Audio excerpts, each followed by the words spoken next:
ਜੀ ਬਹੁਤ ਜ਼ਿਆਦਾ ਦੋਸਤ ਸਮਝਦੇ ਨੇ ਕਿ ਇਹ ਜਿਹੜੇ ਪੱਤੇ ਇਸ ਵਕਤ ਪੌਦੇ ਲਟਕਾ ਜਾਂਦੇ ਨੇ ਇਹ ਸੋਕਾ ਪਾਣੀ ਦਾ ਹੈ ਔਰ ਲੋਕ ਕੀ ਕਰਦੇ ਨੇ ਉਹਨੂੰ ਉਲਟਾ ਪਾਣੀ ਲਗਾ ਦਿੰਦੇ ਨੇ।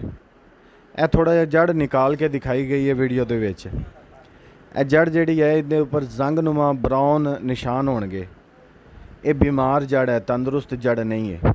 ਤਿਲ ਦੇ ਉੱਪਰ ਜਿਹੜੇ ਵੀ ਪੱਤੇ ਮੁਰਝਾ ਰਹੇ ਨੇ, ਪੌਦੇ ਸਿਰ ਸੁੱਟ ਰਹੇ ਨੇ, ਉਹਨਾਂ ਦੀ ਜੜ ਅਗਰ ਕੱਢ ਕੇ ਦੇਖੋਗੇ, ਅਗਰ ਉਹ ਇਸ ਤਰ੍ਹਾਂ ਬਰਾਊਨ ਹੈ ਤੇ ਉਹ ਫਿਰ ਬਿਮਾਰੀ ਹੈ। ਇਹਨੂੰ ਅਸੀਂ ਚਾਰਕੋਲ ਰਾਟ ਜਾਂ ਮੂਲਾ ਆਮ ਜ਼ੁਬਾਨ ਵਿੱਚ ਜੜ ਦਾ ਗਲਾਓ ਵੀ ਕਹਿੰਦੇ ਹਾਂ। ਇਹਦੇ ਵਾਸਤੇ ਫੌਰੀ ਤੌਰ 'ਤੇ ਕੋਈ ਹੱਲ ਮੌਜੂਦ ਨਹੀਂ ਹੈ, ਹਿਫਾਜ਼ਤੀ ਤੌਰ 'ਤੇ ਸਿਰਫ ਹੱਲ ਹੁੰਦਾ ਤੇ ਫੌਰੀ ਤੌਰ 'ਤੇ ਤੁਸੀਂ ਕਾਪਰ ਦਾ ਕੋਈ ਫੰਜੇਸਾਈਡ ਸਪਰੇਅ ਕਰ ਸਕਦੇ ਜੇ। ਲੇਕਿਨ ਹਰਗਜ਼ ਗਲਤਫਹਿਮੀ ਇਹ ਸਮਝ ਕੇ ਕਿ ਪਾਣੀ ਮੰਗਦੇ ਪਏ ਨੇ ਤੇ ਪਾਣੀ ਲਗਾ ਦਿਓ ਤੇ ਉਲਟਾ ਤੁਸੀਂ ਫਸਲ ਜਿਹੜੀ ਹੈ ਹੋਰ ਜ਼ਿਆਦਾ ਸੁਕਾ ਲੈਣੀ, ਕਿਉਂਕਿ ਪਾਣੀ ਲਗਾਉਣ ਨਾਲ ਇਹਨੇ ਹੋਰ ਜ਼ਿਆਦਾ ਤੇਜ਼ੀ ਨਾਲ ਫੈਲ